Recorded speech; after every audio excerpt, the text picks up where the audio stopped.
Hello. Bangaru நான் தான். ஆ சொல்லுங்க. உங்க ஃப்ரெண்டோட ஆபரேஷன் முடிஞ்சிருச்சா? அவனுக்கு எல்லாமே முடிஞ்சு போச்சு. என்னங்க? ஆபரேஷனுக்கு போகிற வழியிலே இறந்து போயிட்டானாம்மா. ஐயோ, அட பாவமே, பாவங்க. 2 குழந்தைங்க. அந்த அம்மா அதுங்களை வச்சு என்ன கஷ்டப்பட போகுதோ. இப்படி அனாதைகள் ஆயிட்டாங்களே. யாரு சொன்னாங்க அவன் அனாதை ஆயிட்டான்னு? அவங்களுக்கு தான் நாம இருக்கும்மா, அப்புறம் எப்படி அவங்க அனாதை ஆயிடுவாங்க? மனசுக்கு ரொம்ப கஷ்டமா இருக்குங்க. மனசு கஷ்டமாக தான் இருக்கு. இந்த மடையன் ஜெயராமன் இருக்கானே, அவனுக்கு ஒரு கெட்ட பழக்கம். எனக்கு ஃபோன் பண்ணும்போதெல்லாம் வெறும் மிஸ்கால் தான் விடுவான். அப்புறம் நான் தான் பேசுவேன். இனிமேலேருந்து I will miss his call, I will miss him too. ஏங்க, நீங்க ஆபரேஷனுக்கு முன்னாடி அவரை பார்த்தீங்கல்ல? முடியலையே, விதி என்னை பார்க்க விடாம தடுத்துடுச்சே. ஏங்க, நீங்க அங்க போவீங்கல்ல? இல்லை, நான் போகிறதா இல்லை. என்னங்க என்ன சொல்றீங்க? நீங்க போலன்னா எல்லாரும் தப்பா நினைப்பாங்களே. அது அடிக்கடி நான் ஜெயராமிக்கிட்ட சொல்லுவேன் அவனை பார்க்கும்போதெல்லாம், டேய் உனக்கு ஒன்றும் ஆகுதுரா, சீக்கிரம் சரியாயிடும் ஒன்று. இப்போ நாங்கள் போனேன்னா அவனோட சடலை என்னை கேட்குற மாதிரியே தோணும். டே மடையா, என்னை போய் சொல்லி ஏமாத்திட்டேடான்ட்டு.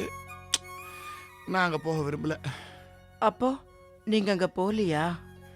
இப்போ சும்மா போய் அங்கே 2 சொட்டு கண்ணீர் விடத்தில் என்ன இருக்கு? வேறு பர்பஸ்ஃபுல்லாக சில காரியங்களை செய்ய வேண்டியிருக்கு. ஒன்று பண்ணு, வேணுன்னா என் சார்பில் நீ போய் துக்கம் விசாரிச்சுட்டு வா. வாசுவும் கூட்டிட்டு போறேங்க. ஆ ஆ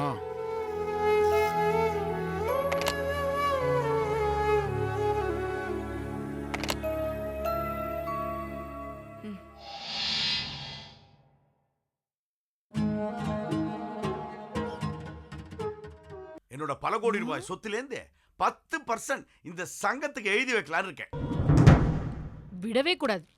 இந்த சங்கத்துக்கு அந்த சொட்ட தலையனோட சொத்தை எழுதி வைக்க விடவே கூடாது. அதுக்கு பதிலா ஜீவக சிந்தாமணின்னு சங்கத்தமிழ்ல பேர் வச்சு எனக்கு தான் அந்த சொத்து வந்து சேரணும்.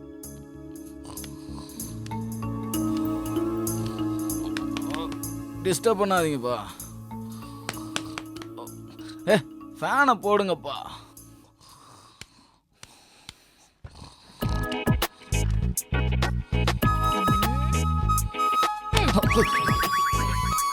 சாரி. என்னையா இது? ஆபீஸ் டைம்ல போய் தூங்கிட்டு இருக்க? வீட்ல தூங்க முடியல. 2 பொண்டாட்டிக்கா. என்னது, அக்காவா? எனக்கு ஏற்கனவே 2 இருக்குதுங்க. 3வது வந்துருமோன்னு பயமா இருக்கு. அதனால தான் எல்லா லேடிஸையும் அக்கான்னு கூப்பிடுறாங்க. உனக்கு வாய் ரொம்ப அதிகம்தான். அதுவும் ஒரு விதத்துல எனக்கு நல்லதுதான். சரி, இங்க வேலை பாக்குறியே, நீ சந்தோஷமா இருக்கியா? எங்கங்க, இது வாழ்க்கையில நொந்து போனவங்க சங்கம். இங்க வேலை பார்த்தா சந்தோஷமாவா இருக்க முடியும்? அப்போ நீ சந்தோஷமா இல்லங்கிறது தெரியுது.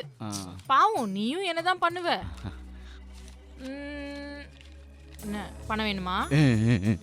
அப்போ நீ ஒரு 100 வார்த்தையாவது பேசணுமே. 1ல இருந்து 100 வரைக்கும் கடகடன்னு சொன்னா பணம் தந்துடுவீங்கல்ல? நான் நினைக்கிற 100 வார்த்தை சொல்லணுமே.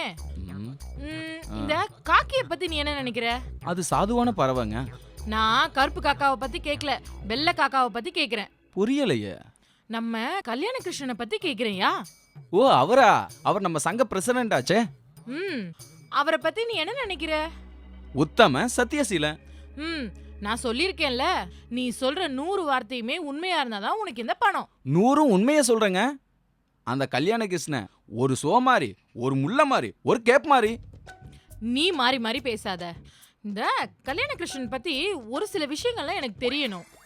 அவர் ஒரு பேச்சுலர், அது எனக்கு தெரியும். அதை மீறி ஒரு சில விஷயங்கள்லாம் நான் தெரிஞ்சுக்கணும்னு ஆசைப்படுறேன். உனக்கு எல்லாம் தெரியுமா? நம்ம காக்கி கல்யாணமே பண்ணிக்கலங்க. யோ, அவரு தான் பேச்சுலர் எனக்கு தெரியும்னு சொல்லிட்டேன்ல, திரும்பி அதையே சொல்லிட்டு இருக்க. வேற ஏதாவது சொல்லியா? அவர் வீடு எங்க இருக்கு? நியாயமா அவரு கீழ்பாக்கத்துல இருக்க வேண்டியது. ஆனா அவரு திருவல்லிக்கேணியில இருக்காரு. திருவல்லிக்கேணியில தனியாவா இருக்காரு? இல்லங்க, அவங்க அண்ணன் சந்தான கிருஷ்ணன் கூட இருக்காரு. தம்பி கல்யாண கிருஷ்ணன், அண்ணன் சந்தான கிருஷ்ணனும். அவங்க அப்பா நவநீத கிருஷ்ணன், அப்படிதான் பேர் வச்சிருக்காங்க. அண்ணன் தம்பி 2 பேரும் ரொம்ப ஒத்துமையும். ஜென்ம பக. அவரு பாகிஸ்தானா, இவர் இந்தியா. அவர் நம்பியார்னா இவரு எம்ஜிஆர். 2 பேருக்கு மூளை இல்லைன்னாலும் இவங்க அண்ணனுக்கு முடி இருக்கு. ஆனா இவரு சொட்டை. அண்ணன் தம்பிகளுக்குள்ளேயே ஏன் இவ்ளோ பாக? அண்ணன் தம்பிகளுக்குள்ளேயே ஏன் இவ்ளோ பாக? வேற எதுக்கு? சொத்துக்கு தான். அந்த லூசு அடிக்கடி சொல்லுமே, சிங்கப்பெருமாள் கோயிலுக்கு பக்கத்துல பிளாட்டு, அதுல 3/4 பங்கு கல்யாண கிருஷ்ணனுக்கும் 1/4 பங்கு அவங்க அண்ணன் சந்தான கிருஷ்ணனுக்கும் அவங்க அப்பா எழுதி வச்சிட்டாரு. கல்யாண கிருஷ்ணனுக்கு 3/4 பங்கு, சந்தான கிருஷ்ணனுக்கு 1/4 பங்கு தானா? அது ஒண்ணும் இல்லைங்க. நம்ம கல்யாண கிருஷ்ணனுக்கு சின்ன வயசுல தலையில முடி இல்லைங்க. எல்லாரும் கிரவுண்டுன்னு சொல்லி கேலி பண்ணுவாங்க. அவங்க அப்பா ரொம்ப ஃபீல் பண்ணி, டே கிரவுண்ட் ரொம்ப கவலைப்படாத, சிங்கப்பெருமாள் கோயிலுக்கு பக்கத்துல இருக்கிற கிரவுண்ட உனக்கு கொடுத்துறேன்னு சொல்லியிருக்காரு. Very interesting. சரி, உனக்கு எப்படி இதெல்லாம் தெரியும்? நானும் அவரும் ஒன்னா சேர்ந்து தண்ணி அடிப்போங்க. அப்போ வளரிட்டாருங்க. அப்போ அவங்க அண்ணன் குடும்பம்? அவர் என்ன மாதிரி எல்லாம் இல்லைங்க, ஒரே வைஃபுங்க, காஞ்சிபுரம். யோ, ஊரை சொல்லாதயா, பேரை சொல்லு. இவர் அண்ணிய காஞ்சிபுரம் தான் சொல்லுவாரு. அவங்க போடுற சொத்தை தின்னுட்டு அவங்களே திட்டுவாரு. அவங்க அண்ணிய இவர் அழிஞ்சு போகணும்னு சொல்லிட்டு கோயில்ல நேர்த்திக்கடன்லாம் பண்ணுவாங்க. ஆஹா, நம்ம நினைச்சதை விட ஈஸியா போச்சு. அந்த காஞ்சிபுரத்தை சந்திச்சா அதுக்கப்புறம் எல்லா சொத்தும் நமக்கு வந்துடும். நான் 98 வார்த்தை பேசிட்டேங்க. இன்னும் 2 வார்த்தை தாங்க பேசணும். சரி காசு கொடுங்க. அவர் பயோடேட்டா சொல்லிட்ட, அட்ரஸ் சொல்லலனா எப்படி? அவங்க வீட்டு அட்ரஸை சொல்லக்கூடாதுன்னு சொல்லி ரொம்ப ஸ்ட்ரிக்டா சொல்லிட்டாருங்க. சரி. காலையில பார்த்தசாரதி கோயில் பக்கத்துல போய் நின்னீங்கன்னா அவங்க அண்ணன் தம்பி போற சண்டை காதை கிழிக்கும். அதை வச்சு ஈஸியா அட்ரஸை கண்டுபிடிச்சிடலாம். ஆனா நீங்க எத்தனை முறை அட்ரஸ் கேட்டாலும் நான் சொல்ல மாட்டேன். சரி, அவர் அட்ரஸ் எனக்கு எதுக்கு? இந்தா 100 ரூபாய். இத 2 பொண்டாட்டிக்கும் 50 ரூபா பிரிச்சு கொடுத்துரு. இதுக்கு தான் இவ்வளோ கேள்வியா? உன்னை அக்கான்னு கூப்பிடாம இருந்திருக்கலாம். என்னப்பா பேசி முடிச்சிட்டியா? ஒர்க் அவுட் ஆகல சார். ஆர்டர் 2 இருக்குது, இது 3வது. எவ்வளோ வாங்கினேன்? 100 ரூபாயா? போயிட்டு வா. 100 ரூபாயும் போச்சா? என்னம்மா சீரகம்? என் பேரு ஜீவகம். ஏதோ ரகம். என்ன பிளாட்டுக்கு விலை வீசிட்டியா? என்ன விலை? என்ன விலையா? நாட்டிங்கில் 60 இயர்ஸ் எக்ஸ்பீரியன்ஸுமா. நீ பிளாட்டுக்கு தான் பிளாட் போடுறேன்னு நல்லாவே தெரியும். ஆரோக்கியம், இப்ப நீ ஆரோக்கியம் இல்லாம இருக்க. நான் நினைச்சா உன்னை வேலையை விட்டே தூக்கிடுவேன். வேலையை விட்டு தூக்கலாமா? ஆனால் என்ன தூக்க முடியாது. நான் பொல்லாதவ. நான் ஊதுன, இதுக்கு மேலே ஊதின நீ வெடிச்சிடுவ. என்னை பற்றி தப்பா கணக்கு போடாதம்மா. இப்போவும் நான் கல்யாணம் பண்ணிக்கிட்டேன்னா நிறுத்து பெருசு. 2 வார்த்தை சேர்ந்தாப்புல பேசினாலே உனக்கு இன்ஜின் மக்கர் பண்ணுது. இதுல நீ என்கிட்டயே சேலஞ்ச் பண்றியா? போ பெருசு, உள்ள போய் ஃபேனை போட்டு நல்லா படுத்து தூங்கு. என்னது ஃபேனை போட்டு தூங்கவா? ஏசியை போட்டு தூங்குவேம்மா. பார்த்து விரைச்சுக்க போற பெருசு. பிளாட்டோட சேர்த்து உன்னையும் கவனிச்சுக்கிறேன் பெருசு. ஆட வாம்மா விஜயம்மா, நேத்து எங்க போயிட்ட? உடம்பு சரியில்லைம்மா. உடம்பு சரியில்லைன்னா முன்னையே சொல்ல வேண்டியது தானே. டேட் அம்முட்டு பாத்திரத்தை நான் ஒரு ஆள் உட்காந்து தேய்ச்சேன். 2-3 வீட்ல வேலை செய்யறேம்மா, அதாம்மா கொஞ்சம் லேட் ஆயிடுச்சு. நல்லா லேட் ஆகும். நல்லா பேச கத்துக்கிட்ட போ. நாளைக்காவது வருவியா? வருவேம்மா.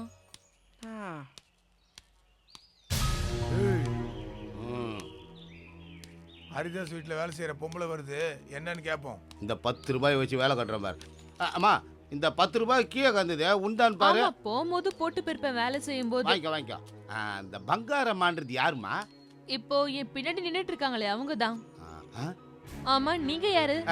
நாங்க வந்து டிரைனேஜ் அசிஸ்டன்ட் சொன்னாங்க, அதுதான் அடைப்பு எடுக்க வந்துக்கிறோம். நீங்க கிளம்புங்கம்மா. ஏண்டா டேய், ஹரிதாஸ்க்கு என்னடா இவ்வளோ மட்டமான டேஸ்ட் ஆகுது? ஔவையார் ரேஞ்சில் ஒரு பாட்டியை கல்யாணம் பண்ணிக்கிறாரு. அவரு டீச்சரை லவ் பண்ணிருப்பாரு போல இருக்குது. என்ன லவ் இஸ் பிளைண்ட்னு சொல்லுவாங்கல்ல, அதுதான். அதுக்காக இவ்வளோ பிளைண்டா?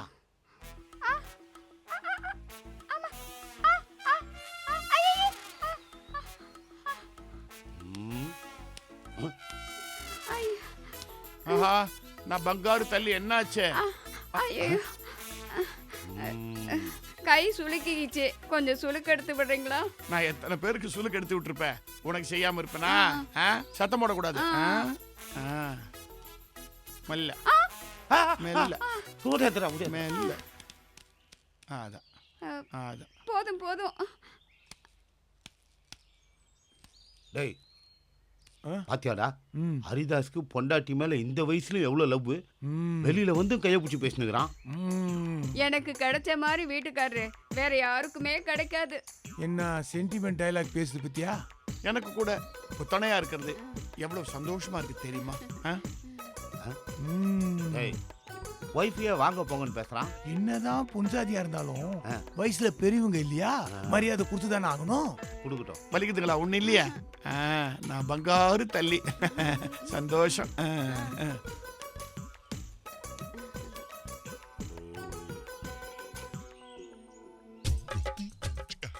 பாத்தியா, அவரே பங்காருன்னு சொல்றாரு. கன்ஃபார்ம்டா ஒய்ஃப் தான்.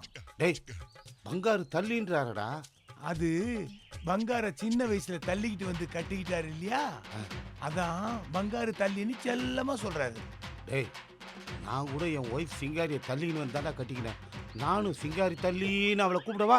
நீ உன் ஒய்ஃபை என்ன வேணா கூப்பிட்டுக்கோ. முதல்ல பங்கார மனசுல ஸ்கெட்ச் போட்டுக்கோ. கரெக்டான டைமா பார்த்து தூக்குறோம். தூக்குறோம் தூக்குறோம் தூக்குறோம்.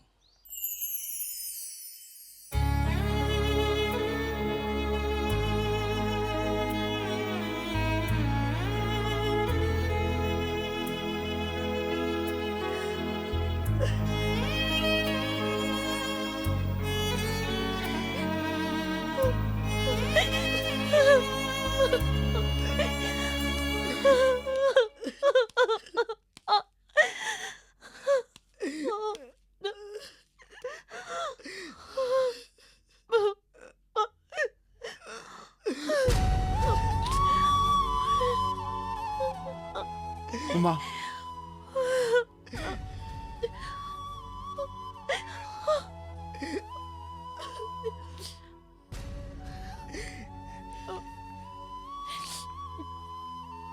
ஜெயராமா, என்னடா அவ்வளோ அவசரம்?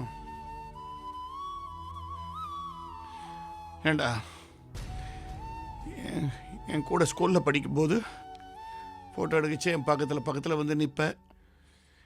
இப்போ நான் வேண்டான்ட்டு தனியாக படமாயிட்டியா? இருக்கிற வரைக்கும் எல்லாரும் என்னமோ வாழ்க்கை பர்மனெண்ட்டுன்னு நினச்சிக்கிட்டு படம் எடுத்து ஆட்டம் ஆடுறோம். கடைசியில் எல்லாரும் இப்படி படமாக தான் போக போகிறோங்கிறத மறந்துடுறோம். ஃபேம்னு அலையிறோம். கடைசியில் எல்லாரும் ஃப்ரேமுக்குள்ளே தான் அடங்கிடுறோம். இந்த உண்மை எத்தனை பேருக்கு தெரியுது?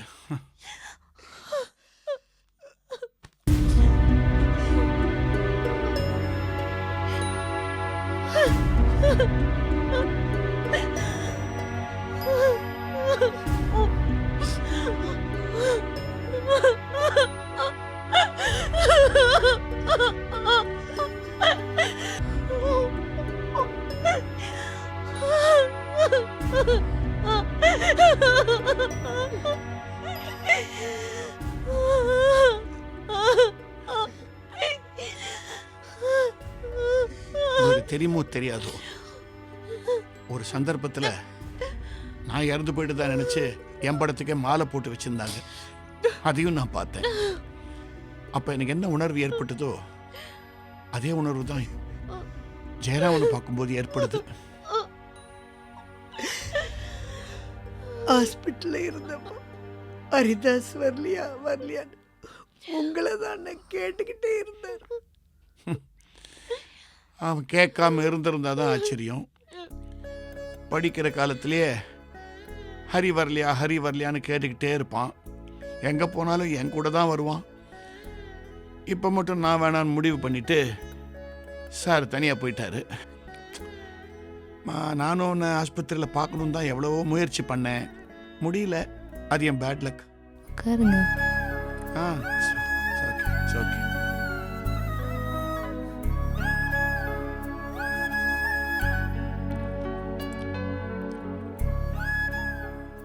உமா, இப்போதைக்கு உங்கள் சூழ்நிலை கொஞ்சம் கஷ்டமான சூழ்நிலை தான். ஆனால் அதுக்காக சுய அனுதாபப்பட்டு இருக்காத. இது உனக்கு கொடுக்கப்பட்ட ஒரு சேலஞ்சாக எடுத்துக்கோ. முன்னேறு. அப்போதான் உன் குடும்பத்துக்கும் உன் எதிர்காலத்துக்கும் ரொம்ப நல்லது. சரியா சொன்னீங்கண்ணா. நானாவது கொஞ்சம் மனசை தேத்திக்கிட்டேன். அவன் நடுராத்திரில எழுந்திருச்சு அழுதுகிட்டே இருக்கா. தப்பில்லம்மா, அழட்டும். எனக்கு கூட ஜெயராமன் நினச்சி அழணும் தான் ஆசை. ஆனால் கட்டுப்படுத்திக்கிறேன். அம்மா, தெரிஞ்சோ தெரியாமலோ இந்த குடும்பத்தோட பாரம் இப்போ உண்மையில தான் இருக்கு. கண்ணீர் சில சமயம் நம்ம உழைப்புக்கு தடையா இருக்கும். உங்க அப்பா நினைச்சு வருத்தப்படுமா? தப்பில்லை, ஆனா முன்னேறணும். அங்கிள், அப்பா கூட சொல்லியிருக்காரு அங்கிள், எனக்கு ஏதாவது ஒன்று ஆச்சுன்னா நீ தைரியமா இருக்கணும்னு சொல்லியிருக்காரு. கரெக்ட், உங்க அப்பா சொன்னது உண்மைதான். அவர் சொன்ன மாதிரி நல்ல தைரியமாவே இரு. நான் சொல்றேம்மா, உன் குடும்பம் நிச்சயமா தலை நிமிர்ந்து நிக்க போகுது. Thanks uncle. அப்பா ஆபரேஷன் தியேட்டருக்கு போறதுக்கு முன்னாடி இந்த மாதிரி 4 வார்த்தை தெம்பா பேசியிருந்தீங்கன்னா அவர் தைரியமா ஆபரேஷனை ஃபேஸ் பண்ணிருப்பாரு. உண்மைதான், என்ன பண்றது? என் வெங்கட்டன் வேற ஒரு ஆபரேஷன் நடத்திட்டான். டிராஃபிக் ஜாமை ஏற்படுத்தி வரவிடாம தடுத்துட்டானே. அடடே, சரியா குட்டி, எப்படி இருக்கிற? நல்லா இருக்கேன் அங்கிள். ஆமா, நான் கேட்கவே இல்லை, நீயா தண்ணி கொண்டுற? அப்பா சொல்லிருக்காரு கஷ்டம் வந்தா ஒரு டம்ளர் தண்ணி குடிச்சுக்கோன்னு.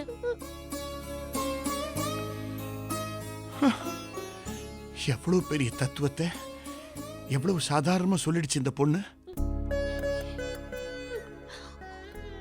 அம்மா, வாழ்க்கையில எல்லாத்தையும் ஜீரணிச்சுக்க கத்துக்கோன்னு சொல்லுதுமா அது.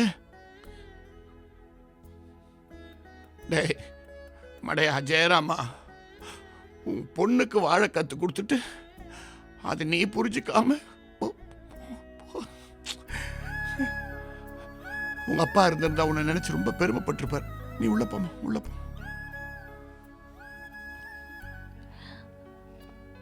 அங்கிள், காஃபி குடிச்சிட்டு போங்க. இல்லை இல்லை, வேண்டாம், அந்த ஃபார்மாலிட்டிஸ்லாம் ஒன்றும் வேணாம். நான் உங்களுக்கு பெருசாக உதவி பண்ணணும்னு நினச்சிட்டு இருக்கேன். 1 மினிட். இந்த படத்தை வாங்கிக்க.